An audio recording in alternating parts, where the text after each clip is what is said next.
Oh, good evening. Noting the time and presence of a quorum, I'm going to call the Select Board Workshop for January 23rd, 2023 to order and get a roll call vote of those present on the board. Les Fox? Les, you're unmuted me. Yes, you've unmuted me. Thank you. I'm here. Wes Folks? Folks, John Markowitz, have you come back? Okay, John will be in shortly. He had some technical issues. And I'm Diana Lipari. I am the chair. Okay, so we're going to start with some announcements. First of all, I'd like to read this tribute to Jean Kangas. I was very saddened to hear of Jean Kangas's passing in the early morning hours of January 10, 2023. Jean was born in Boxborough and lived here all her life. I remember her stories of attending school in a one-room schoolhouse with her class of 4 students, her escapades with her friends around town, and her eventual rise through town politics to be the first woman elected to the then Board of Selectmen. Jean loved the town and its citizens. She worked tirelessly for many causes through her participation on and off official town committees. If you had an issue that Jean agreed with, you were practically guaranteed success because her influence was so great. She loved history, gardening, cooking, politics, and most of all, Boxborough. To the end, she kept saying, Boxborough strong. Rest in peace, my friend. We will all miss you terribly.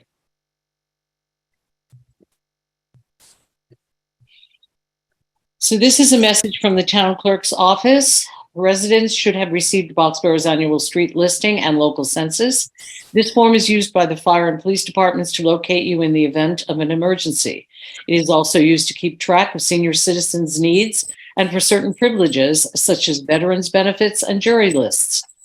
Please complete the form, sign, and either return it by mail, drop it off at Town Hall, or email to the town clerk.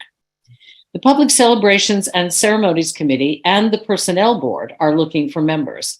If you are interested, you may find the resident interest form under the quick links on our home webpage of www.boxborough-ma.gov. This is a message from the Assessor's Office. Wednesday, 4 p.m., February 2023 is the deadline for all real and personal property abatement applications to be submitted to the Assessor's Office. It may not be submitted to any other office to submit to the Assessor's Office. The only alternative to this is that it is postmarked on or before February 1, 2023 and delivered by the USPS. Any application received later than 4 p.m. February 1, 2023 will be deemed denied due to an untimely title. This is a message from the Select Board Chair. If you have a concern about an item that is not listed on the agenda, please raise it during community concerns. If you have a question or comment about an item that is on the agenda, you will be recognized after the board members have had an opportunity to get their questions answered. Due to time constraints, the board may not be able to accommodate comments from all residents on all topics. Please wait to be recognized by the chair before addressing the board. This is a forum for public input, questions, and criticism.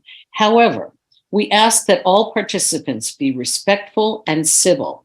If a community member displays behavior repeatedly that is inappropriate or does not respect the chair's right, per Massachusetts general law, to ask someone to stop speaking at any point, they will be muted for this meeting, and I may not call on them in the future. We thank you for your understanding. So the next item is citizens' concerns, and we are starting this meeting at 6 o'clock because we have a lot of goal setting that we have to do. I am going to entertain public comment only until 7 o'clock. So please be respectful of other people's time. If you want to say something, I'm asking that you not take more than a minute or so, and then that you not come back for a second comment. I want to make sure that everyone has an opportunity to say what they want to say. So with that, please raise your hands and I will get to you as I can. So I see the first hand is raised, and it is Jennifer Campbell. Thank you. I'm speaking tonight to voice my support for the select board and the work they're doing for the town.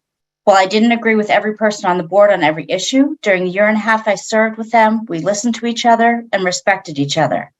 However, I found that same level of respect and willingness to listen is missing in many others.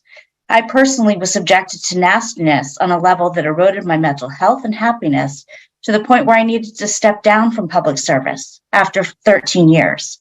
I still find it difficult to be at peace with my decision, and I'm still upset about the vicious attacks that I felt led me to feel I had no choice but to step down. If you're making a criticism, ask yourself if what you are doing is right for Boxborough and at what cost. Are you confusing transparency with you tell me what I want to know? Are you confusing cooperation with you do things my way? Are you making accusations and assumptions without knowing all of the facts?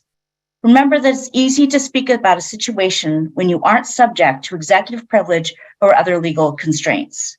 You may not agree with the board and its decisions, but know that those who are constantly criticizing the board on social media, through emails, and with signage do not speak for me or for many in town who are sick and tired of bullies and bullying behavior. Enough is enough. Thank you, Jennifer. Mary Brolin. Hi, I'm Mary Brolin, 153 Guggins Lane. I'm also speaking kind of similar to what Jennifer was saying. We're at a time where we have a new town manager, and Mike is fantastic. I'm really excited about moving forward. Payshawn and I, for library issues, had a meeting with him, and it was so positive. And frankly, it's something I haven't felt in town for a long time, that positive energy and working together to move forward.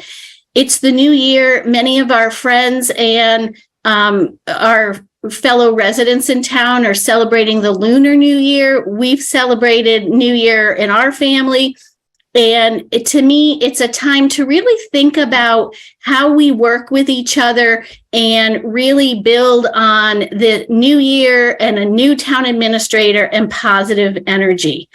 I want to remind us all that it's really important how we work with each other. And I mean our colleagues on boards that we're on boards with, and how residents interact with us, and that we're respectful with each other. And remember that we all care about the community and we want to really do things to benefit the community. I love Boxborough. I love all of the years that I've dedicated to the community as a volunteer. I am amazed at the expertise in the community that our colleagues bring to all of the boards. It's fantastic. But over the last few years, it's been really, really difficult. People have been really disrespectful and at times absolutely abusive. It breaks my heart that Jennifer has stepped off of the select board because of what she experienced. On the school committee, we had that experience where members stepped off. They didn't feel safe. They didn't feel comfortable in our community, and that breaks my heart. And I think we need to remember that even with data and good information, people are going to have different points of view. And the community is healthier with these different points of view. It isn't always that you have to do what I think is right. We have to listen to each other and explore different ways forward and work with each other and trust that we're all here to really benefit the community. And the other thing I would caution is that we don't always have the full information. Jennifer alluded to this. I'm actually thrilled with the news about Chief Ryder. And if that is, fully cleared, I would love to see the town move forward to offer to bring him back if he'll have us. But I also know from my experience on the school committee that when there are personnel issues involved, there can be things going on that we cannot tell the community. When we had a teacher arrested for child pornography, but the state wouldn't bring the case forward for 1 year, I needed to ask the community to just trust me, and the community did, and I felt so supported. I have no idea about the issues around Chief Ryder, but maybe there are other things going on we don't know, and we have to trust the select board to do the right thing. I think we need to share our viewpoints kindly and respectfully, but then understand that they may have constraints that they're working with. So I just really want to summarize with how important it is that we work together toward a community that we all love and support each other and be respectful and kind. Thank you, Mary. Father Barbas? Good evening. Thank you, Madam Chairperson. Good evening, everyone. Happy New Year. And I thank both the previous two speakers, Jennifer and Maria. I support and commend that very much, that this town, we lived in Acton, my family and I, and our kids went through the Acton-Boxborough school system, but we moved from Acton a long distance down the road, a couple miles to Boxborough, because of exactly what Mary just said, that this town had a very beautiful and has a very beautiful sense of unity, spirit, community, town kind of family unit. And so I commend that, and I support that whatever is done tonight and in all these meetings are done in the spirit of respect, openness, transparency, and respect both ways, obviously for our town officials and from the town officials back to the community that they represent. So I, along with, I think, many people on this evening, Mary just alluded to it, would love to hear a complete report about the investigation that was now completed. We heard from the FBI exonerating Chief Ryder, and what steps will be made now that he has been cleared by the FBI, which we had been told we had to wait till that investigation's over. I do understand there's some private investigation going on, which I think we should be alerted to, because the FBI, government agency, I'm assuming was at the government's expense, and private investigations probably at our taxpayers here locally in Boxborough expense. But we, my family, and many people that I've talked to, hopefully people will speak to it as well, support Chief Ryder and congratulate the fact that we've received a report that has, or you've received a report, which we hope you share with us, at least the summary of that has exonerated him. And we strongly look forward to immediate reinstating of this chief. I also want to say what I think Mary or Jennifer said, that the new town manager, Michael Jones, great man. I've enjoyed meeting him very much, and we welcome him to our town, and we pledge to work with him very closely in any way we can. And also the interim chief, wonderful person. I really enjoyed getting to know him as well. And so we hope that we can transition with the interim chief back to Chief Ryder. So please, would you give us a full report of the investigation and now the steps that will be taken following? Thank you, Father. Thank you. Okay, thank you, Father. Susan Reuther, is that the way you pronounce your name?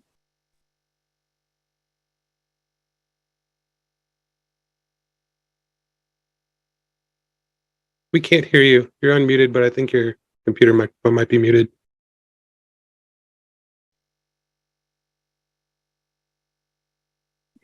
Father, can you take your hand down? Thank you. Just trying to keep track.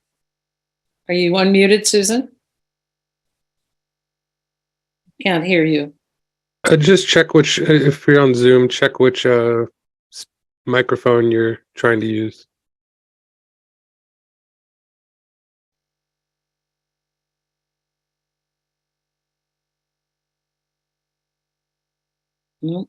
Okay, while we're waiting for Susan, is there anyone else who'd like to speak?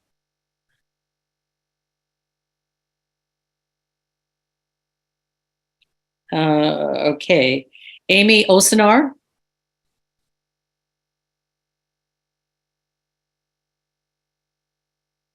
Hear me? Yes, but I wanted to kind of second some of the things that Jennifer and Mary were saying. I really appreciate that the board has been, from what I can see, working with, with great dignity in spite of quite a bit of bullying. And I think one thing that I haven't heard people talk about is how difficult it is to speak up against a power differential, such as a chief of police. And I think that people, that really hasn't been publicly acknowledged. And I think that, I hope that the select board considers the possibility that there may be silent people out there that need to have the select board make sure that accountability is taking place, and be as cautious as all of you have been. And I just wanted to thank you, and I appreciate it. Thank you, Amy. Susan, have you fixed your microphone? I don't know, have I? Yes, you have. Yay. Okay. You have the floor. For a computer company for 20 years, you'd think I'd get this.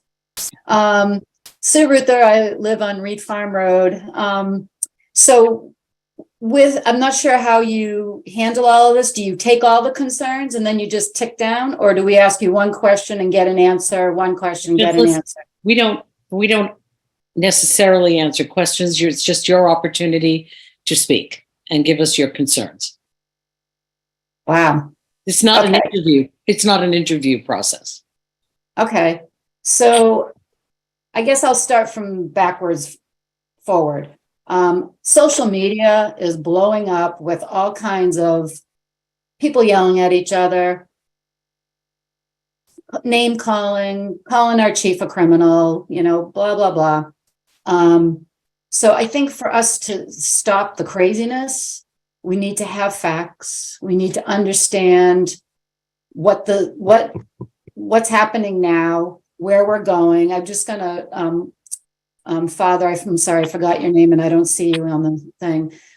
Basically all of his questions, will you be able to answer those questions for us tonight so that we can understand where we're at and when we can possibly see things being closed up so that we can move forward as a small town, everybody in the same direction, and try to heal from this, because I feel like a lot of neighbors are, going back and forth and talking, and not everybody has all the facts. So it would be nice to understand, one, what the facts are.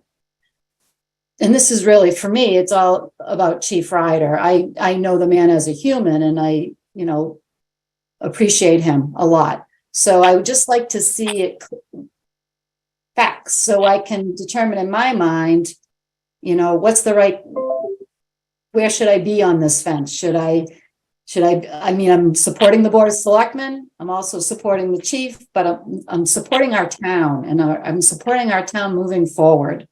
So if we can put all of the rumors to bed, give us the facts. If you can share the actual report from the FBI, and if it's the FBI or the Attorney General or whoever, if they've cleared Chief Ryder, that would be great, and want to see that report. And then the other question I had was, I heard that a private investigator was hired. Is this a private investigator? Can you tell me what they were hired for?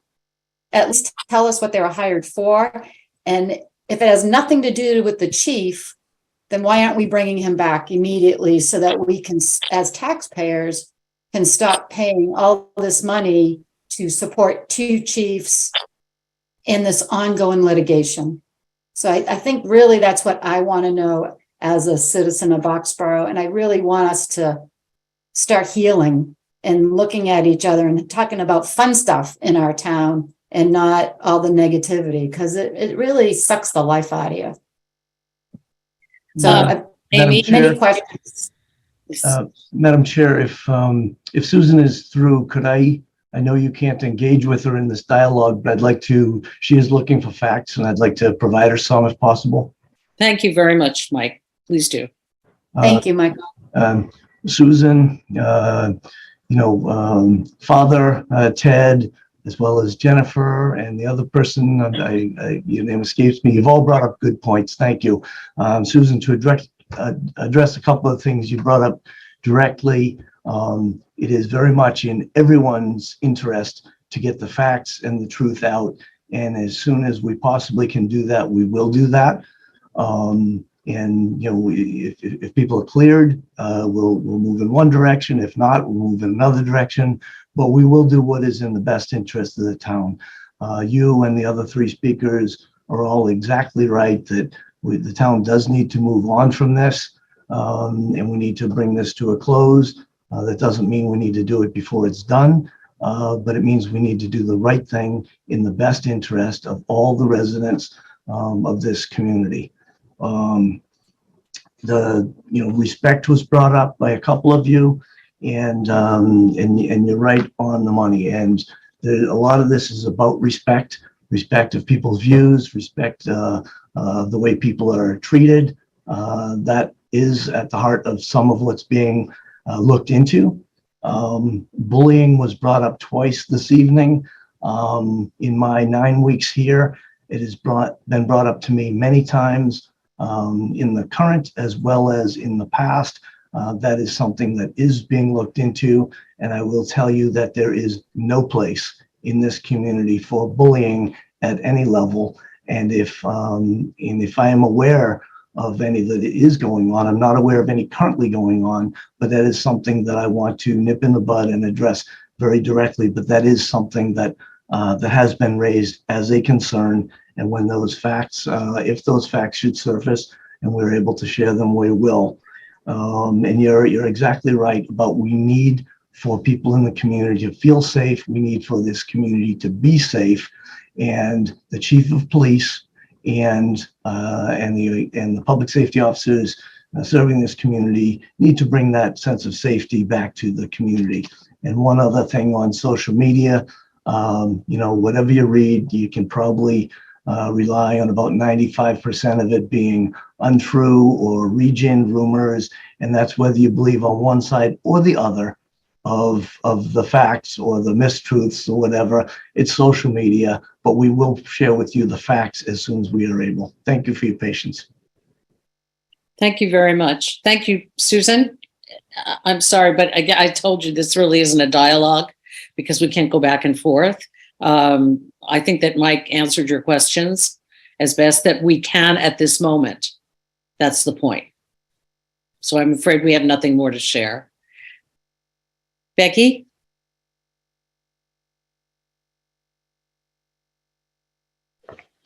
Thanks, Diana. Can you hear me? We can. Okay. I have two things. First, I think it was Budget Saturday when we asked what we were using the police chiefs and the police lieutenant's salary for.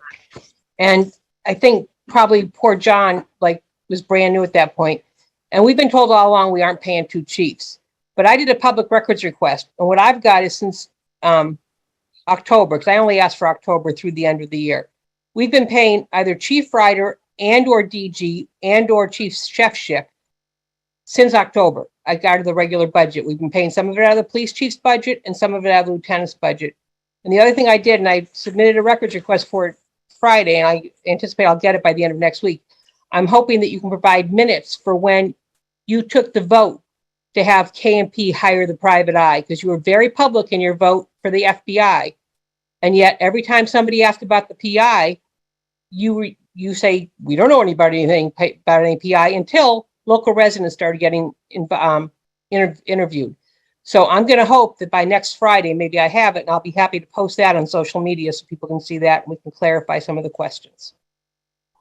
Thank you for your comments, Becky. Mark?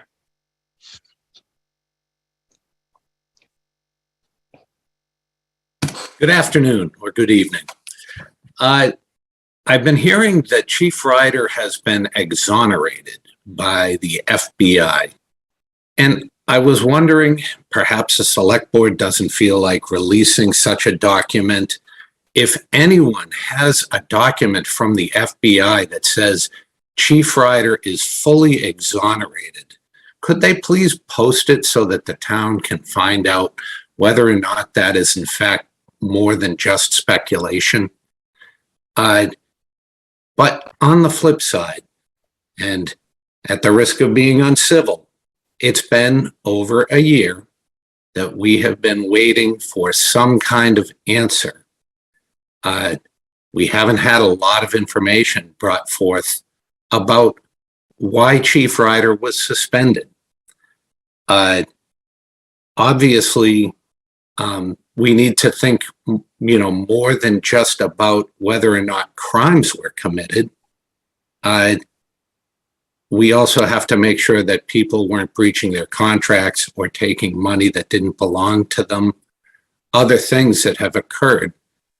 But we need to get some clarity. So my request is that you set Michael to task and get him to produce some kind of a statement to let the town know where we are and when we will get some answers regarding Chief Ryder and the rest of the investigation. As I recall it, Wes was not asking for an investigation of Chief Ryder, but of incidents that took place at the police department. So I, for one, would like some answers. I know that I'm not the only one. Thanks, Diana. Thank you, Mark. I just want to jump in and say definitively, we have no written report from anyone at this point about anything or anyone.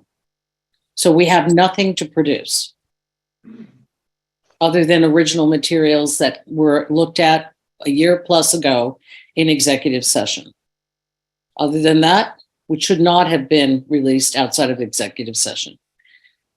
Hugh? Thanks, Diana. I would like to call for calm and patience and ability to move on. I understand very clearly what Mark is asking for, and I'm sure that Michael and the board will do whatever they can to bring forth what they legally can share with the public. And I know how frustrating it must be that they feel tied to some degree by the confidentiality that law requires of them. My concern is that the issues over the FBI investigation has led to some very sad issues for the town. I think Jennifer's need to leave the board is a dramatic indication that somehow we have lost our way and have allowed this to interrupt what we need to do as a town, and that is to be patient in listening to one another, negotiating with one another, and continuing to work on some critical issues that we need to solve. Issues having to do with water, having to do with the fire station, having to do with housing, what we do with the office parks, how it affects our taxes. These are issues that, quite frankly, I see wallowing in the issues that should not keep us from talking about them. We have personal problems among people. I would like to bring out, for example, an accomplishment that I think is the kind of accomplishment we should be seeing as boards and committees work with one another. You may recall that a few years ago, in an attempt to create solar bylaws, the Planning Board and the Sustainability Committee had great difficulty.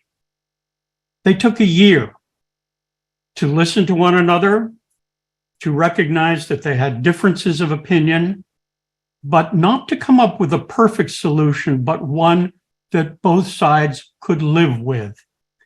We need to do the same between the Select Board and the Finance Committee, for example. And I think the Chief Ryder issue has gotten in the way and has caused personal difficulty in listening to one another about the issues that we need to continue to talk about in this town. This is a wonderful town, and I'm very sad to see the kinds of things that have made it difficult for us to move on. Please, let's be patient, calm, kind, and listen to one another. Thanks. Thank you, Hugh. Rich?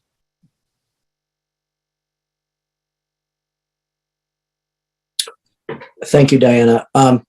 So I want to go on the path that has come up on trust and respect, and talk a little bit about how I see that. Right. So I think the whole process and sort of maybe what might be causing some frustration is there was a concern, and we wanted to make sure that we had, as a town, the trust and integrity within the police department based on some of the things that had been presented. So the action was to go ahead and refer this to the FBI, Department of Justice, for investigation, which is now returned, albeit nothing in writing, a confirmation to Michael Johns, our town administrator, that the Department of Justice is not going to be pursuing an indictment. So just on the simplest of terms, it sounds and feels like there's been some conclusion to that. And so from a trust perspective, right, you would think that, okay, the action was, let's go investigate that. The highest investigative authority in our nation has come back with some form of a ruling. And so there's a conclusion, and the natural person might think, okay, the next step is to reinstate the chief. So there's apparently some other investigation that's ongoing, which we've talked about a little bit here tonight, and has been mentioned in the past. There's no clear answer as to what that outcome is, although Mr. Johns states that will come to some conclusion.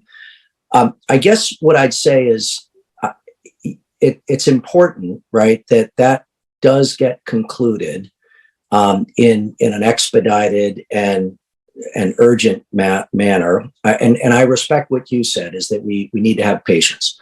And I do agree that these things take time. But again, it comes to what was the concern. It was referred to the Department of Justice. They've reached a conclusion and so now the normal person might say, well, where's the answer? If the answer is there's more discovered or more to be done, I'd say I'd encourage the board to say what you can about that, but to really provide a timeline around that. I think about trust in terms of how do our other department heads. Here's a long-term employee, Chief Warren Ryder, who has worked for the town for over 20 years, department head. How do other department heads feel about and have trust in the system and in our community when they see something like this continuing, right? And I get it. If something is out there still to be investigated, I would just encourage this board to work very quickly to close on that, so that there's a message that we do act, we do take things seriously, and we get things done. I'm very grateful for the town bringing Michael Johns on. I've had the opportunity to sit down and talk with Michael. I think he's a great hire. I hope Michael stays with this town for a long time. I do want to see Michael enabled in a way that he can build a culture of respect, accountability, trust, and performance in the town offices. And I think to do that, there needs to be trust within the department heads, trust across the employee base. And I guess I'd encourage the select board to move out expeditiously, to state what the issues are and bring them to conclusions so that we can maintain that high level of trust. That's all I have. Thank you, Diana. Thank you, Rich. Wes, you have your hand up. Do you want to say something? I just wanted to clarify a point that Rich had made, and I think that, and if maybe I'm misinterpreting what you said, but it appeared to me that you were conflating the investigation closing and wrapping up its findings with a decision not to pursue or seek an indictment against Warren Ryder. And kind of reflecting back to Mark Barbaduro's point, the initial referral was into discrepancies within the department. It was never into Warren Ryder. And so I don't know if you can conflate the two things of saying that there's nothing wrong, nothing whatever, with saying that they're not seeking an indictment against Warren Ryder. So I just want to make that point in that statement. I can't really go too much further into detail, but I think that's a point that keeps getting mixed up or conflated. Thank you, Wes. So I see the name Kevin, but I know it's Cheryl. So Cheryl, because I know who you are. And you don't look like Kevin. Oh, no, hold on. Okay, yes, yeah. So unfortunately, I came in late, and once you're in the meeting, you can't change the name, so you get what you get. I just, I can speak to Hugh's comments and Rich's comments that this past year has been very sad for me. I've seen people that have, for years, had each other's backs, and have politely disagreed in public discourse. But at the end of the day, they could come together and they could put the amenities behind them and move forward for what, to improve the community. I know that numerous people on this call have at one point or another served on the personnel board. I am sure that there are people on this call that at some point in their personal careers have had to deal with personnel issues. It's never easy when you know that there are potential issues with a staff member.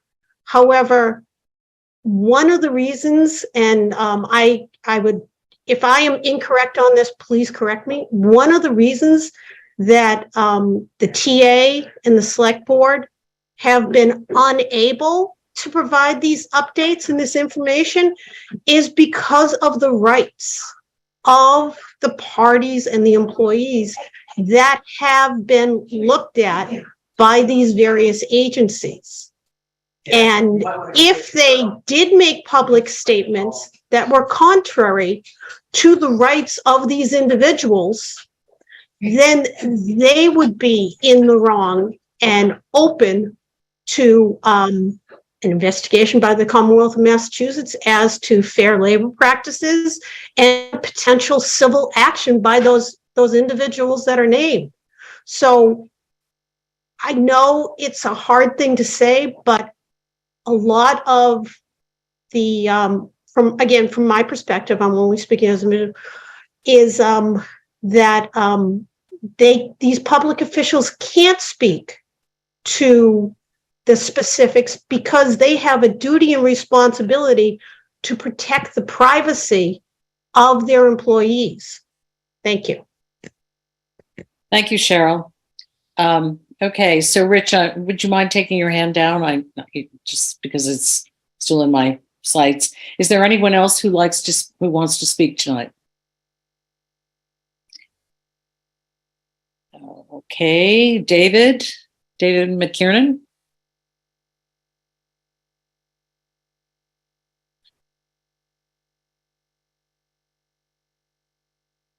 David, do you have your mic on?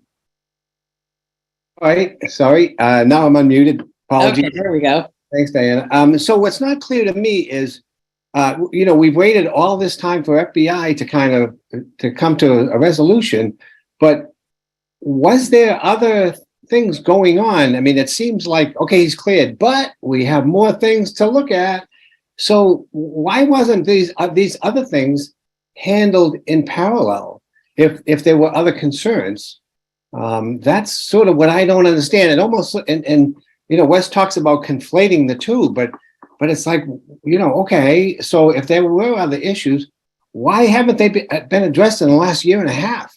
Why are we waiting now to do this? It just doesn't seem right to me, Diana. So that's my thought. I'm sure I can address that if you like. Yeah, please do, Mike. I'm sorry. Go ahead. Sure. That's a very good question and a good point you bring up, David. And the fact of the matter is that these things have been looked into in parallel. So it's not the matter of one thing ending and then another investigation started.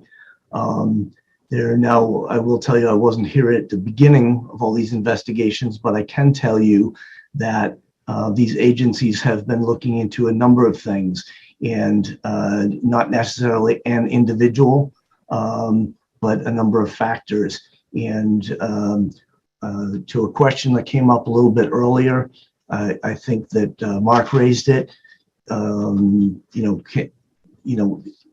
a report be shared? And as Diana said, we have no report, but I did speak with the Department of Justice, and what they told me was that they were not seeking an indictment of Chief Warren Ryder, period. They provided me no report. I asked them if I could get a report, and I was not able to get that. That is all we have, and that's what we put out in a press release last week. But just to answer your question, and a good one, David, these things have been looked at in parallel.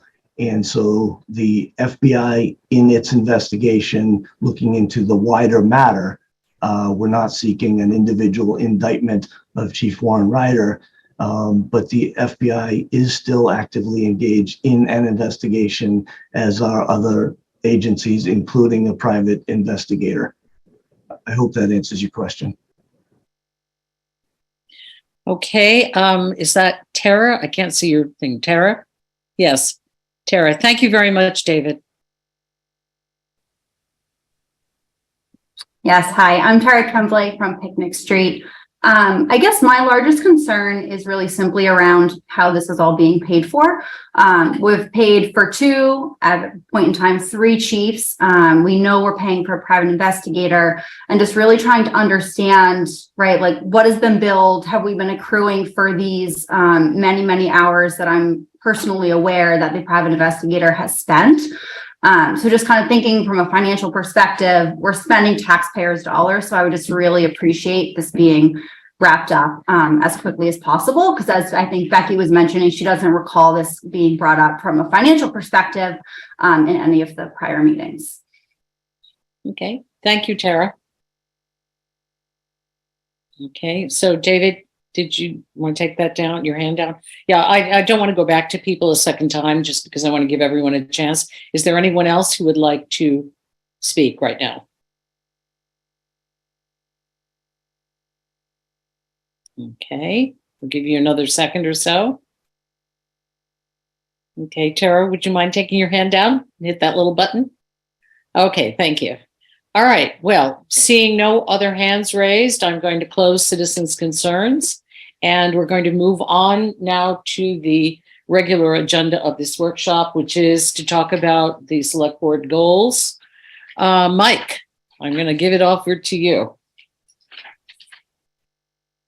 Okay, so I'm going to go ahead and, well, let me ask you, Madam Chair, would you like me to share my screen with the long list of proposed goals or possible ideas of goals for the board and the town administrator to discuss, or would you like to start with more of a free conversation first? Well, I don't know. Let's talk about perhaps the board. I don't know how, we've had a lot going on, and I don't know how much people have had a chance to really dive into this. Does any member of the board have a suggestion? Did you want to talk about the things that you want to hear, that maybe the top 5 things? John, you have your hand raised. Yeah, I think what I'd like to do is I'd like to have a general discussion first. I did go through the list. It's quite lengthy. It's quite comprehensive. I started to try to put some of these things into common buckets so that even though some of the things could be combined, but we might want to try to have some discussion about what are some of the top things that we think are the most important. And I'm trying to get an understanding, are these goals for both the select board and for Mike? Are they goals for the select board? Are they goals for Mike? I'm just trying to understand what actual goals we're trying to put together and what the time frame is we're thinking about. I know Mike put down 2022 to 2025, so that's helped me out there. But I think maybe we need to look at some of these, that what are some of the things in the short term that we really need to focus on? And then what are some of the things that can take a little bit more time? Just my thoughts. Well, I agree with you, John. I was sort of thinking about everyone could start with what they think were the most important things. So did you identify some of the most important goals that you saw? Basically what I did is I tried to break it down into a simple overall philosophy for how things can generally work, okay? You have to make sure that you have the right amount of money for something to happen, the right people, the right tools, which means the facilities and for lack of a better word, say infrastructure in terms of IT, et cetera, and then make sure we have set clear priorities. And if I look at this list, I think some of the short-term priorities that we might, in my personal opinion, that we need to look at in the finance area, I think we need to have a good, clear understanding of how actively we are pursuing the use of the ARPA funds, because we have certain deadlines associated with that money. And I know that people put in proposals. So where are we with those proposals to make sure that, and if the people are not going to be using the money, can we reallocate it to some other things that the town needs? I think based on some of the conversations that have taken place over the last few weeks, I think the whole issue about water for the western part of the community needs to be a very high priority, because we have a deadline of June 30th. And we also need to provide an intermunicipal agreement, if that's the direction we're going to go forward with, to be able to support the Littleton town meeting. I think this is my personal view is this is a tremendous opportunity for the town to solve a major problem, and we shouldn't let it go by. So those are probably two of the main concerns that I have. And then I think the other thing is really something that we actually had discussed that citizens brought up today during our meeting already, is how do we work together better? How do we basically do what Jean did her whole life? Okay. She basically you could disagree with her. She would have a different opinion, but at the end of the day, you walked away knowing that you each said your piece and you came to some reasonable compromise. I think those are some of the things that I would like to see us focus on. Okay. Les or Wes, do you want to jump in here with some ideas? Les can go unless he's not ready. I'll raise this hand. Yes, I agree with John that this is a very thorough and long list of things that are important to do. As always, the list needs to get pared down if we're going to make progress on them. And so I think it's probably up to the board working with Mike to prioritize that list so we can really start on the things that are important and relatively short term. Some of these fall into a long-term continuous effort, and it would be good to clarify where that line lies as well. I think that somewhere at the top of our list has to be a reflection of what we intend to do to respond to all the input we've heard tonight about, despite the lack of our ability to reveal things that we don't even know about, but get clarity on the whole police chief matter. It's been very difficult with our hands tied behind our back to help people understand or make sense of what's going on. We need to figure out if there's a way we can help people understand what can be understood or what can be revealed, because this is really gnawing at the community and it's bad. So I think we need to figure out how to deal with that. And make sure that we are really paying attention to employee well-being. Are people happy in what they're doing for their work? Are they being appropriately compensated? We've had an awful lot of turnover in town hall over the past 18 months or so. And it seems to have settled down, and we have a very good crew there now, as far as I can see. And I've met all of them once or twice at least. And I feel very good about that. But I want to make sure that can continue, that we are taking care of the people who take care of us. Great. I think that's all I want to say right now. Okay, thanks, Liz. Wes? Yeah, so I looked at this and I agree with both Les and John. Mainly how I was looking at this in terms of the short and long term. We have a few things that I think we need to put on the short term outside of the obligations such as the warrant and preparing for town meeting. One of them being the water. with Littleton Water, and then the other thing being the IT and potentially moving to the cloud, because those are both time boxed and have external motivators on us or deadlines that have real consequences. Outside of that, I did look at the rest of the stuff, and I think I would agree with John that after that, my next priority would be the ARPA spending plan and or that. I want to kind of put aside the overseeing the Liberty Field construction, as that's kind of like an ongoing thing, or like it's not necessarily, I don't want to say it's not a project because it is, but it's like that.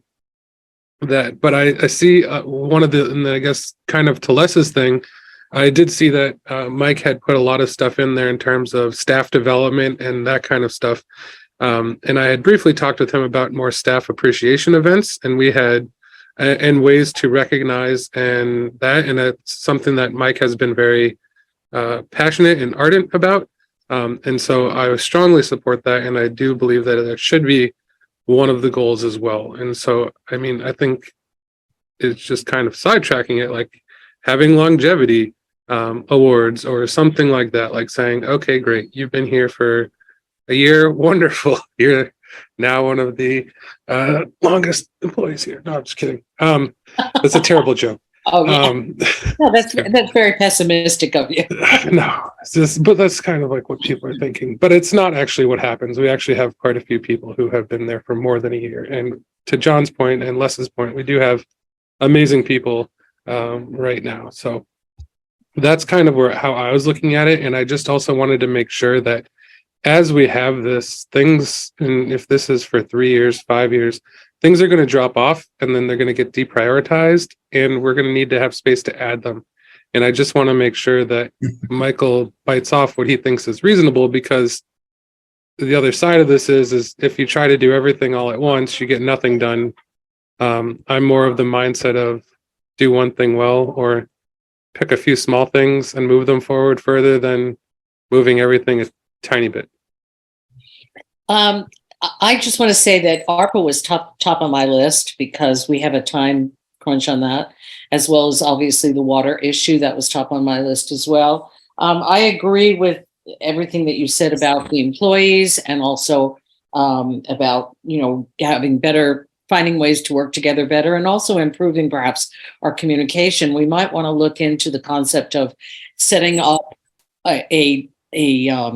an overall communication strategy for all the committees in town, where we have people just write a sentence or two, we're doing this, or we take it upon ourselves, we coordinate getting together everything, so everyone kind of knows what the other people are doing, because I think there is some disconnect in the town. My two things other than that concern policies. As the select board, we need to really develop our financial policies. It's clear to me that we are lacking in straightforward policies that are townwide, that give us a real sense when we attack the issue of the budget versus capital items, etc. It is the job of the select board to come up with those financial policies. We do not have financial policies in place right now. I'd also like us to review some of the other policies that were written previously, take a look at them and bringing them up to date.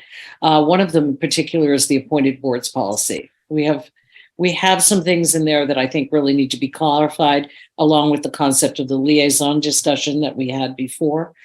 So it is really the job of the select board to set policy. And I think we need to really look at those issues and take a more proactive stance. We've been sort of putting out fires. That's what we did most of last year.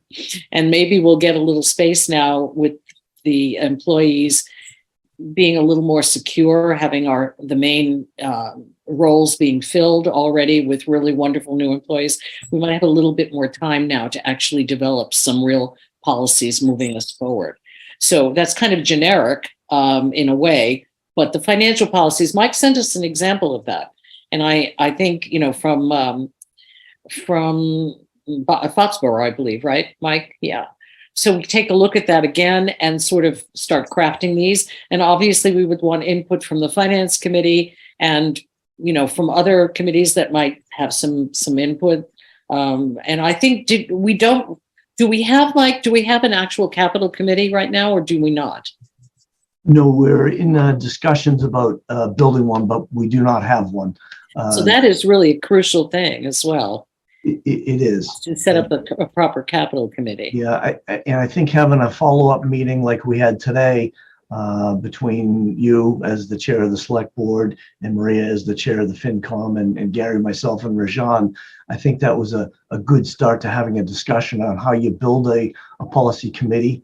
I think that's a good start. And that should probably be it's one of the goals I put on as a proposal, building that capital committee, and then there's a couple other sub goals that come under that. But I think that's the direction to start heading in. But I think it's question, not currently.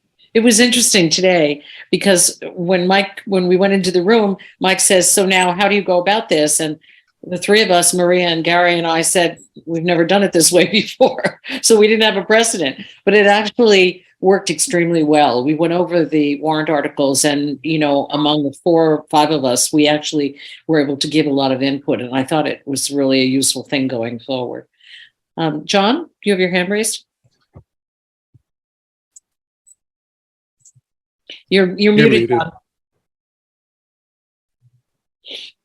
Yeah, Mike's put an awful lot of work into this, and I think that we owe him some comments specifically as it relates to this. But before we get to that, I do agree that it is the select board's role to set policies. I know that on the finance committee, I've talked to Tony Newton, and he is looking at what Foxborough has done and trying to put something together there. So I know it's great to see people looking at what we can do to make things work better, because there's always room for improvement. But when I was looking at the list of items that Mike put together, I tried to break these things down into some general areas. So if you have the sheets in front of you, and these are just my thoughts. But the first 2 areas of public relations and communications, and then I also took the area of community leadership. And when I looked at all of those 3 areas in particular, I would place all of those under a category of communications. And it's communications within the organization, it's communications out to the public, and it's communications amongst various stakeholders. And I give Mike a lot of credit because he's recognized the need for us to build teamwork amongst the different boards in town.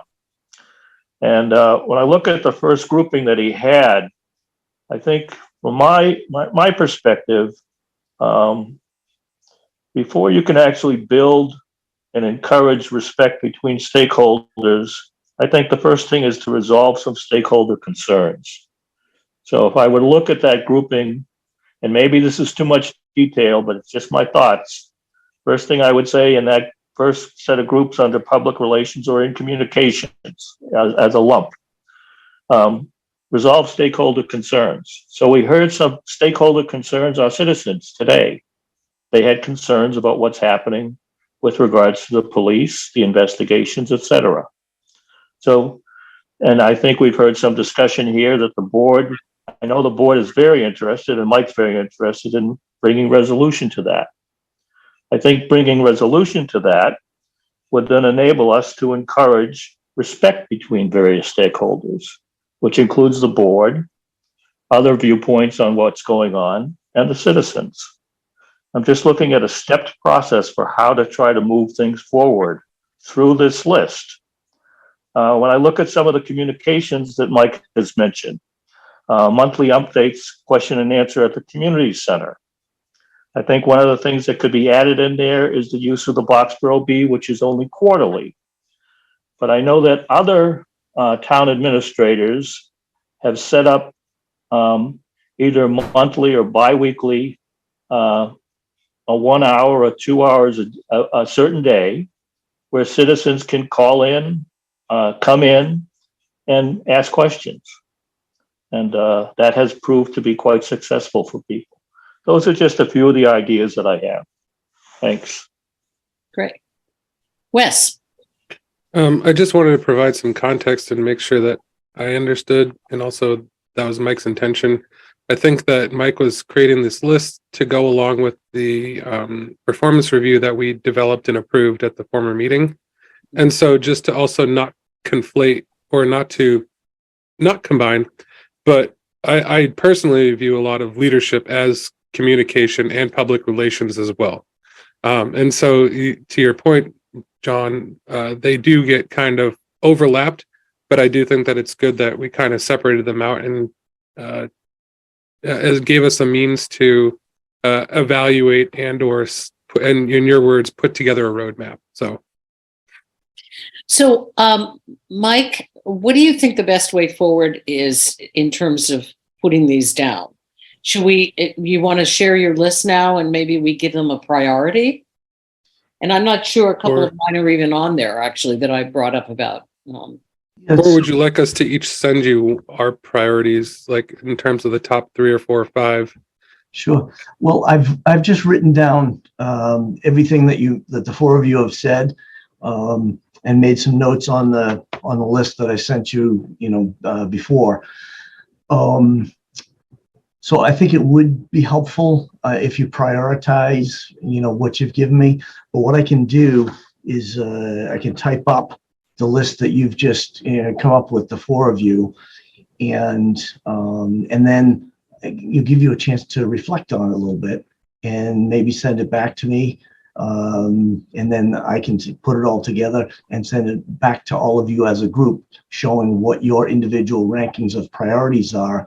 And it might even be helpful to not just rank your own, the ones that you just suggested, but as a group. So if I was to take everything that you all said, have that typed up, send it back to you, and then you put a ranking on your own as well as others' input, I think that would be helpful. I want to go back to the first thing. Just a quick thing. Yeah. Would you also like us to put in a target as well? So like in terms of like short, medium, or long term, or because that could also be helpful as well, at least in my opinion. Yeah. I think that would be helpful. Absolutely. And then I want to go back to the question that John Markowitz opened up with, and I think it's very important. His question was, who are the goals for? Are they for the board? Are they for the TA? Are they for the town? And I would nest it this way. I view these as the goals for the town. So as the town's top elected policy setting board, you then are setting the goals for the future of the town.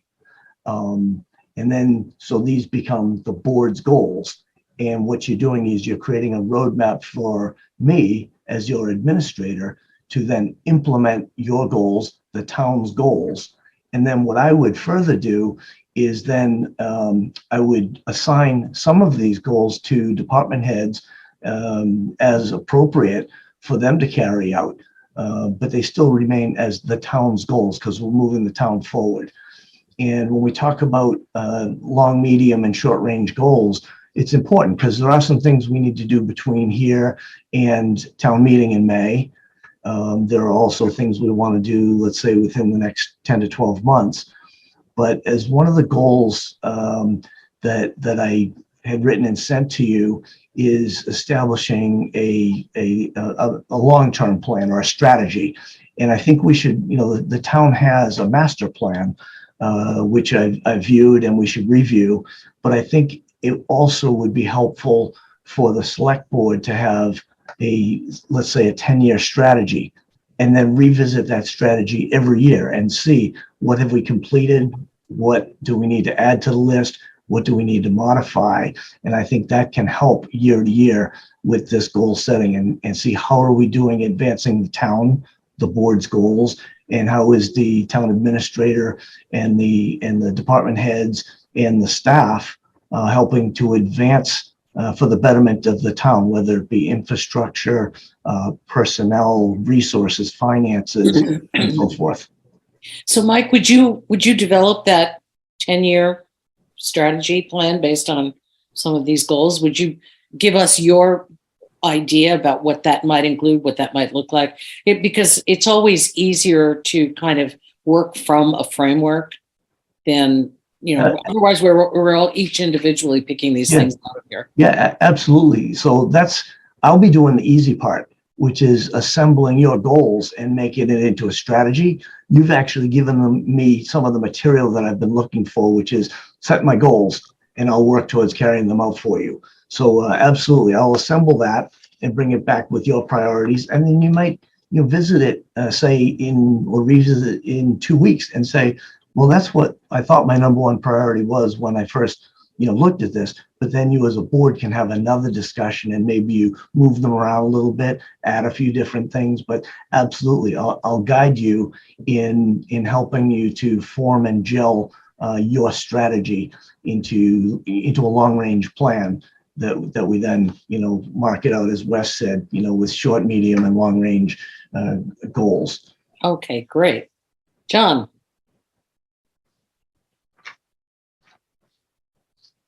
You're muted, John.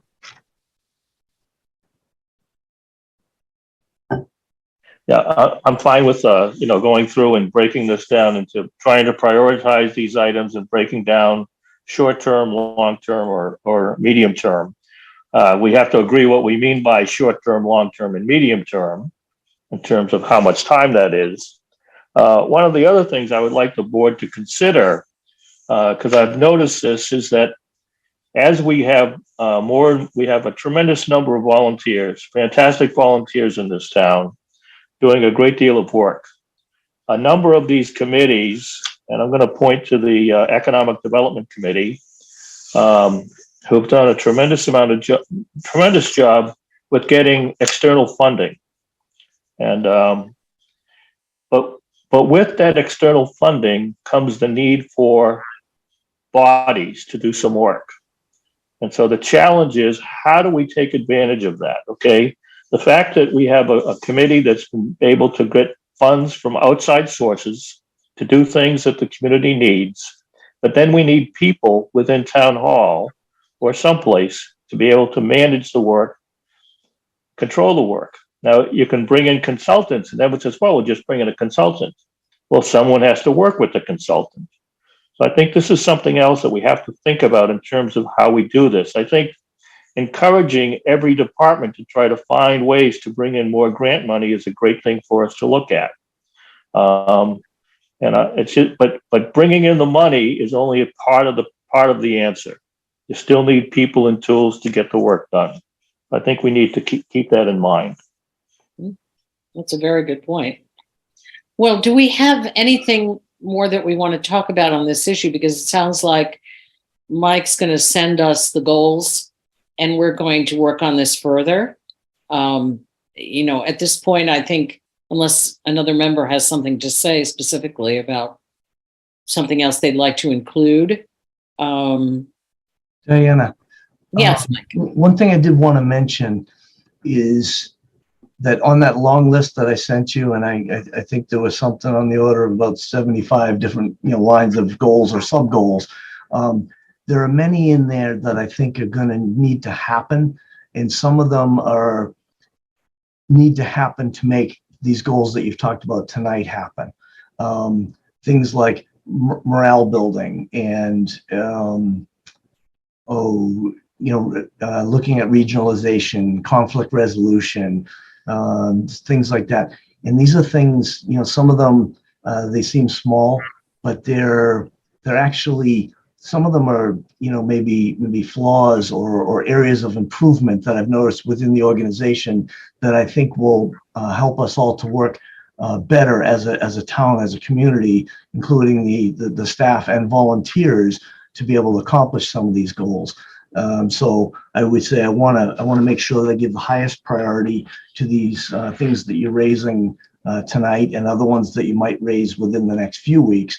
But then know that underneath, the surface there's going to be some of these many other smaller goals and sub goals happening to make the organization stronger, more stable, and sustainable. sustainability is one thing that I think is crucially important. When we think about, environmental sustainability, that's one thing that's important, but there's also organizational sustainability. Things such as making sure that we are training people, cross-training folks, so that if someone's out sick or away on vacation, or somebody leaves for another job opportunity, that we don't stop and start every time something like that happens, that we're able to keep moving forward in a sustainable fashion. Let's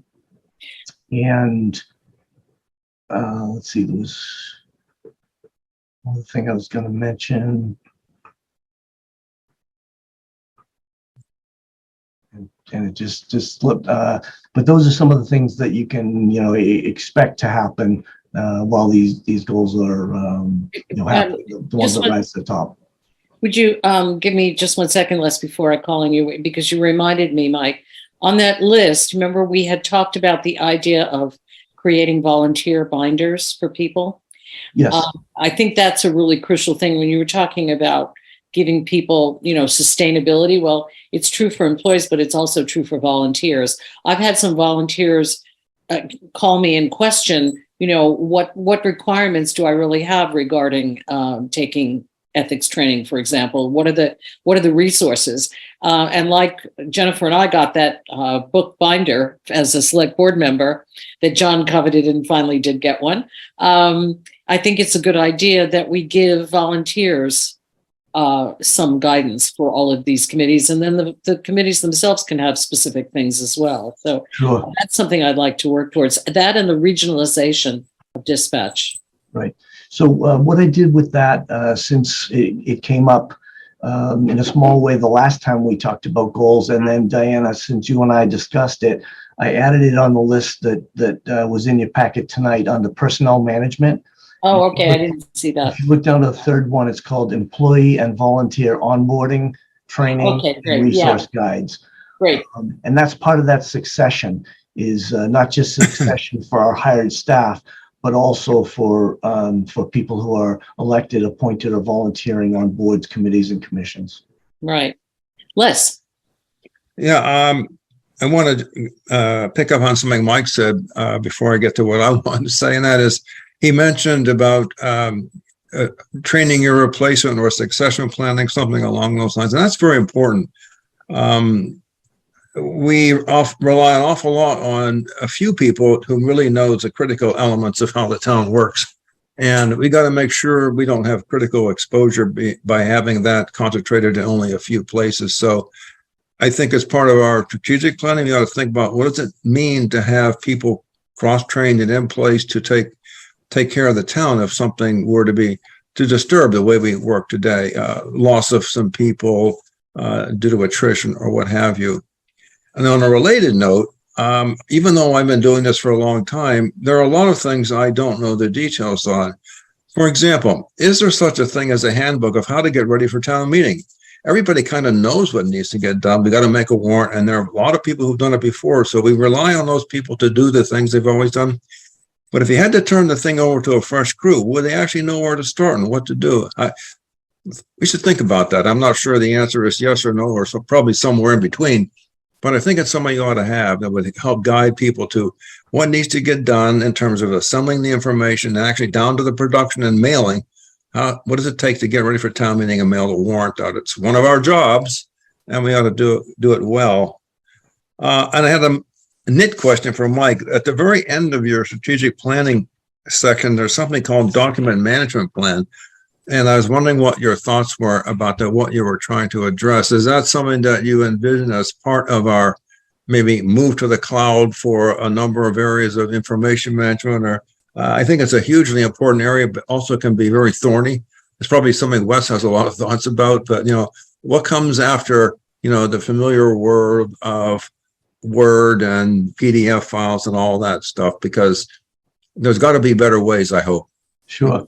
And I would like to take credit. I'd like to take credit for putting that on the list, but I can't because you had a session, I believe, back in August, which was months before I arrived here. And that was one of the things you had on your list, so I incorporated it. but that I know Wes can probably speak in greater detail on this. But for example, when you're looking for something on our website, whether it's minutes or a contract, it can be difficult. And certainly cloud-based storage can help in a secure way to have it organized. But that's one way it would present better on our website. I think it would give us better, more easily accessible fashion to our documents. So that's part of it, but it is an idea I think that you may have discussed as a board, or someone on your board came up with that idea. Yeah, it's very important, and it's not an easy problem. But I was frustrated with that very topic today, trying to find something. I know it's in there somewhere, but where the heck is it? Yeah. Actually, our town clerk, Becky Harris, and I were searching feverishly for something today in relation to a public records request, and so we were feeling that same frustration today. So we know there's a lot stored, but we also recognize that we need a system that's easier to use and better organized. Wes, did you want to address that? Yeah, so to kind of get to Les's question, moving to the cloud. So just because we have the cloud or the shared storage doesn't mean that your PowerPoints, your Word documents, your Excel is going away. What this really does is it gives you a centralized server or not a centralized server, but a centralized place that's pretty much accessible to anyone with the right credentials and security. So part of this is pushed by the insurance company to say getting two-factor authentication for a lot of stuff, as well as some other security certifications. And so that is automatically handled for us by moving to the cloud for these things. Additionally, you may or may not be aware that within Town Hall, they use a VPN to access a lot of shared files. And so it actually makes it very difficult to either work from home, or if you get an email, if you get a question, to just quickly either look at your phone or a tablet or something just quickly without having to connect to the VPN and then check all the different drives and places that it might be stored on the network.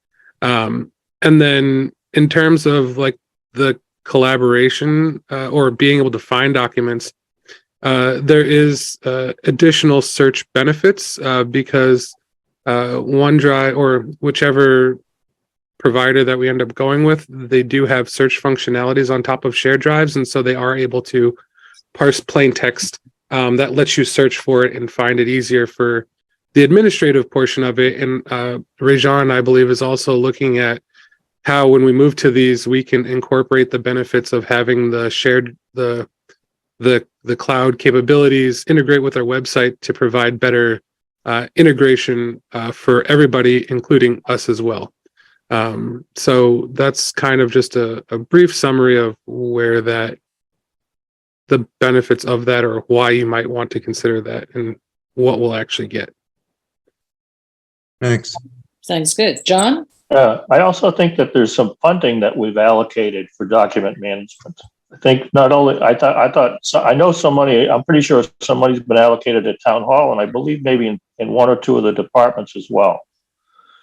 And I think one of the issues is archiving, the digital archiving of paper documents. That's the part that's I think that's done in the town clerk's office. But I thought that one of the other departments might also be doing something. But I think the issue that we have there's no consistency. Mm-hmm. Okay, so do we have any further discussion on this? And at this point, did anybody want to say anything more other than Mike is going to send us our list that we pared down, and then we're going to consider it some more and sort of rank these things. I think that's what we need to do. I'm sorry we didn't get quite to that, but I think we needed this discussion tonight in order to do that. Yeah, I think the only other thing I want to say, Diane, is I want to emphasize my concerns about having a strong capital budget that's very comprehensive, so that we look at all the needs of the community. Okay, we've been looking at a public safety building, but I think we need to look at what other facilities might be needed in the town, because I don't think we've made very much investment in town hall, either in the employees or the infrastructure. Mhm. Well, we're going to go into some more detail about some things next week, or we're going to talk about some of the, or in 2 weeks, right? 2 weeks, right? Weeks. Yeah. We're going to be talking about more of these issues. Perhaps we can put this back on the agenda for discussion in 2 weeks. It's probably going to be a pretty fulsome agenda, but Well, I would guess some of it would be on Capital Saturday. I mean, but that's short term.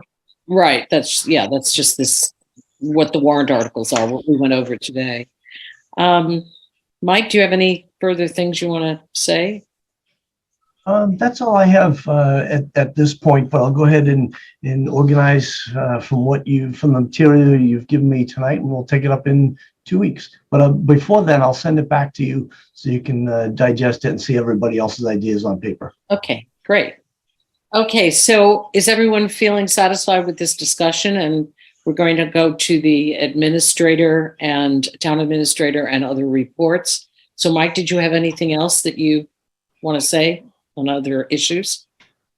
So I wanted to report that I attended the MMA annual meeting this past Friday and Saturday, along with staff from the administration and several thousand other municipal employees and board and committee members from around the state. It was a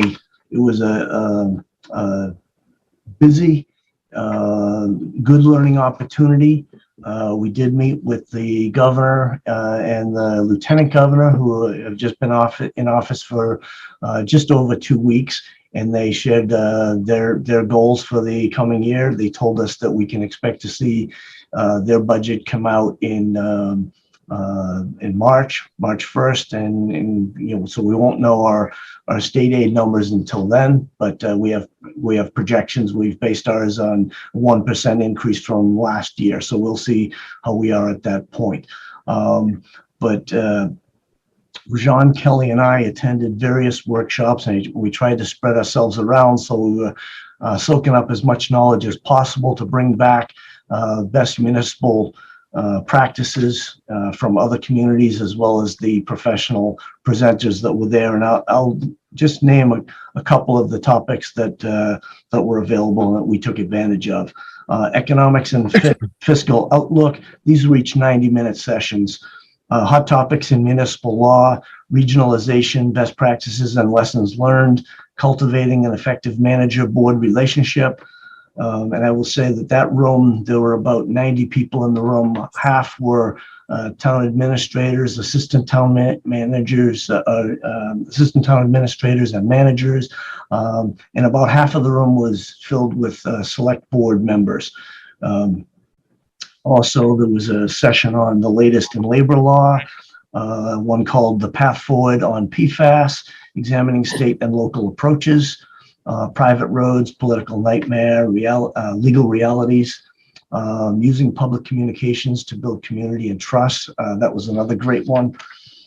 And that was all on day one. On day two, some of the ones that we were able to take advantage of were how municipalities can better understand and manage their utility costs, controlling healthcare costs, fulfilling the promise of local aid by strengthening state and local partnerships, anatomy of public relations crisis management, cooling hostility, tools and strategies.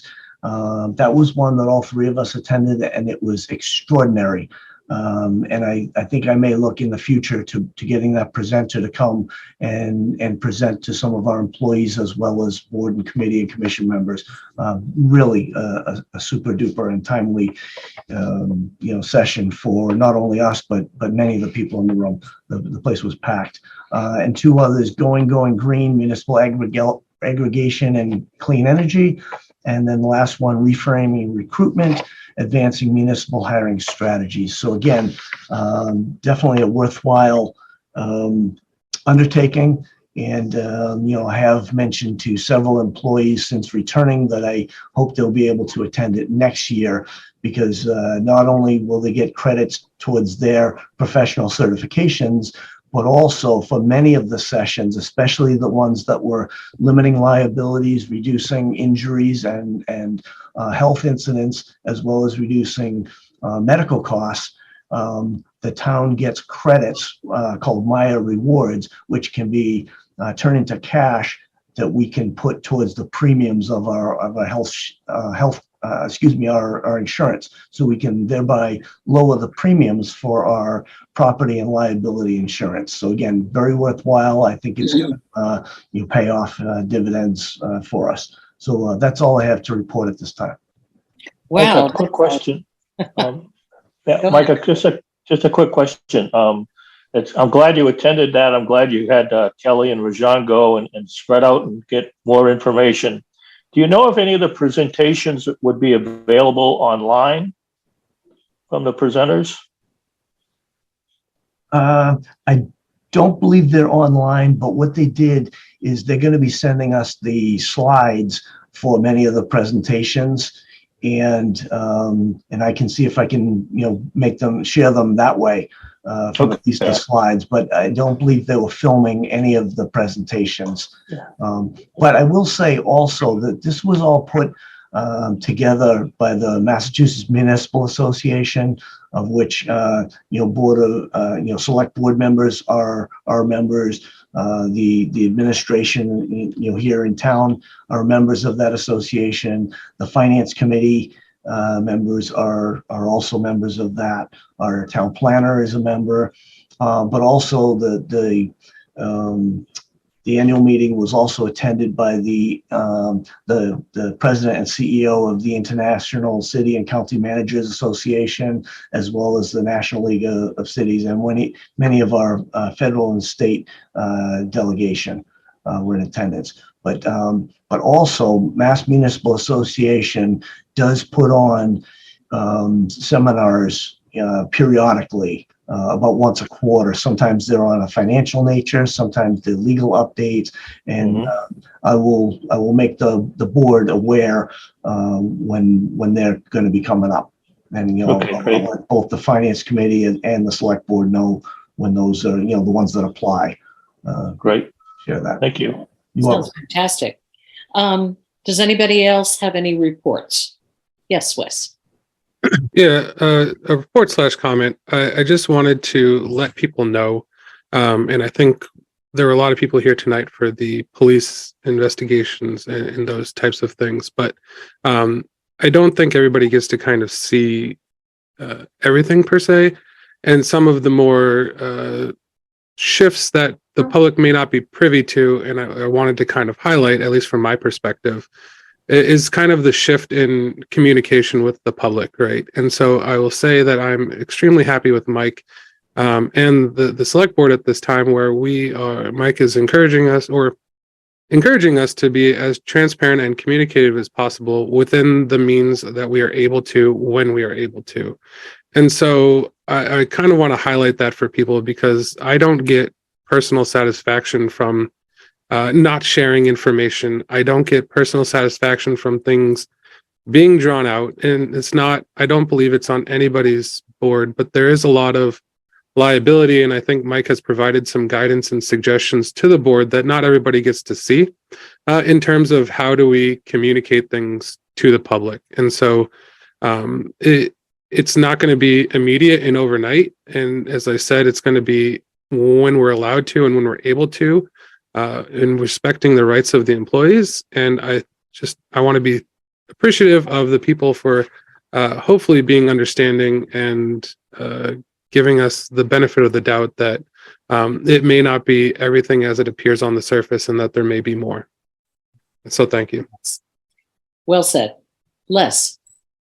Yes, thanks, Madam Chair. I wanted to report on the recent webinar that the Water Resources Committee hosted regarding what I keep calling the Western water problem. It was previewed at the select board meeting on the 9th, where I talked about this a bit. And on the 19th, we had a webinar that was actually broadcast by BXB-TV and attended by, at the high point, I believe there were well over 100 people on the webinar. and a number of panelists, including myself and members and representatives from Massachusetts Department of Environmental Protection, Massachusetts Department of Transportation, and the Littleton Water Department. And we gave an overview of the same material essentially that I gave to this board on the 9th, but that the state agencies had slides and much more detail on the things that are in their areas of responsibility. The presentation took about an hour, and then there were about an hour of questions that were some were responded to in real time.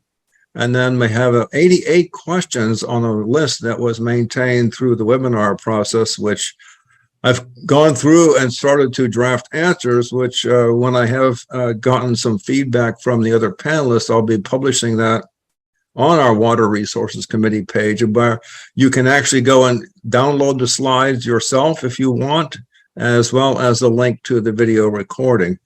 So I know a number of members of the board were in attendance and a number of familiar faces in town, and many, many people who were quite interested in the topic. I thank everybody for their help and support in getting there. I'm going to shout out Kelly Sozik for running an assessor's list of all the condominium owners on the western part of town. We did a direct mailing to them to give them some background information, and that went very well. So thanks to Kelly and everyone else who helped. Kelly Price tells me that we have in town received about 37 letters of support for us to keep going on this project and work with Littleton Water to come to a good place, which will include working together on developing at least a framework for an intermunicipal agreement to kind of pull it all together and make it happen. And Kelly says the letters keep coming in, so I expect we'll get more. And I've gotten some by electronic means. So I think we've got people's attention and interest, so we're going to continue working on that. Great. Thank you, Les. Mike. Mike, did you want to say something? Yes, thank you. So two things. One is that I did reach out to our town council as far as joining me as we start discussions with the town of Littleton and in regards to the water. And so I'll follow up tomorrow and keep the board informed on how we go, and then bring back at some point a draft IMA. But it would be good if the board, each of you, if you have individual concerns regarding, coming together, that you let me know what those concerns are before you get to the table and start negotiating an intermunicipal agreement with Littleton. That would help to give me a framework as we start structuring. I do have a template for a water agreement between two municipalities. It's very generic, and I'll start from that, but I do want to integrate concerns that you and members of the community may have. And then, of course, we'll rely on input from town council as well, and then bring it back to you as a draft to see how we're proceeding along, try to stay on timeline.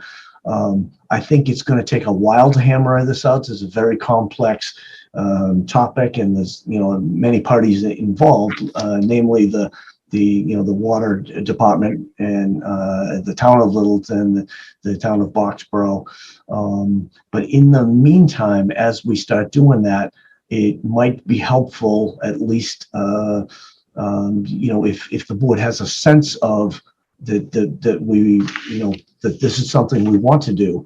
It might be helpful if you either give me the go-ahead to send a letter of intent to enter an intermunicipal agreement, or maybe the board does that in a non-binding fashion, because I think Littleton needs to know, since they're the ones that'll be actually taking out the bond for this money.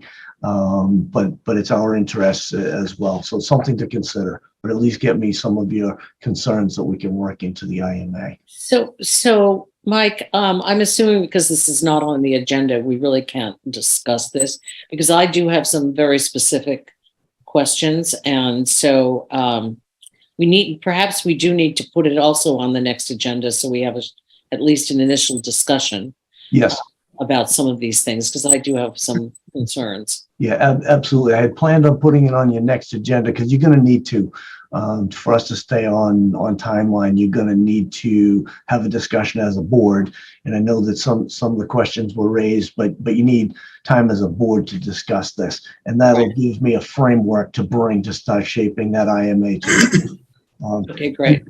The second thing I wanted to mention, and this is kind of a late breaker, but I think it's possibly an important opportunity for the town to develop leadership, as well as to work on a community-wide project. And so let me back up. So I'm a graduate of a program that's called Leadership Matters, and it's under the Lincoln Land Institute, which is in Cambridge, Mass, and it's under their they have an organization there called Public Sector Consortium. And I was on the phone this afternoon with the executive director of that program, who asked if I would be interested in sending a team from Boxborough to participate next year in that program.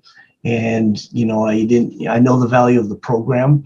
It's a rather expensive program, but being a graduate of the program, I think I may have access to some grant money to pay possibly up to a third, maybe even a half of the tuition for a team of 4 department heads to go and participate in this. But I just wanted to make you aware. I'm going to be in contact with the finance committee to let them know that I may try to put a little more money into professional development for the town, and it would probably cross 4 departments. And so more details on that I'll be happy to share at the next finance committee meeting and at your next select board meeting. But I wanted to make you aware that I think this is a good opportunity for the town to work on advancing professional development, as well as advancing the community as a whole. Great. Thanks, Mike. John? Yeah, I just had a couple of things. One, I wanted to give a shout out to our town planner, Alec, because people have been coming up to me and talking about how pleased they are with him and how he's very open to helping out. And when people come to him with an issue, if he has the time, he'll try to he'll answer them. If he doesn't have time right then, he will follow up. So it's been a fantastic hire for the town. And my other comment is with regards to the comments from the citizens this evening. I just want to say thank you to all the citizens for being very thoughtful and very civil in your questions and your responses. Thank you. Thank you, John. You took the words right out of my mouth, which is just exactly what I was going to say. I know that this has been a very difficult issue that we've been facing in the town. And I wish that, as Wes said and others have said, that we could be entirely and totally transparent about everything. I think it was particularly useful to hear Cheryl's comments, because obviously she has been involved in town hall for a long time, was involved, and she understands the restrictions that we have, not only in terms of what might be happening legally somewhere, but what's happening regarding the privacy of our employees. I am very pleased that people were civil tonight. You never know what to expect, but I think people understand that it is an important thing. If we're going to work together in this town and come to solutions, we're going to have to do it in a way which is respectful. And that doesn't mean people can't hold strong opinions, and it doesn't mean that you can be vociferous in your comments. But if it goes to another level, where it gets to a bullying level or it gets to a shaming level, that just doesn't work. It stops the conversation cold. So I do want to say a shout out and appreciation to all of the citizens who spoke tonight, and those who did not, those who were on the call, those who may be watching us on TV. I understand how difficult this is. I understand how frustrating it is. We are very frustrated too. We're very frustrated. It's been a very difficult year for us. Hopefully we will come to a conclusion very, very soon. And we will be fully transparent with the town and people will understand completely whatever decision we make, why we've made that decision, and what information we have. So please know that the answers will be coming very soon, I hope. And again, thank you for your conduct this evening. Does anyone have anything else? Motion to adjourn. Do I have a second? Second. Okay, Les, Fox eye. Wes, Folks, aye. John, Markowitz, aye. and Lepari, aye. Thank you very much, Mike. Thank you very much to everybody else on the call. The meeting is adjourned. Hey, Have a good one. good night. Mike, Night. Mike,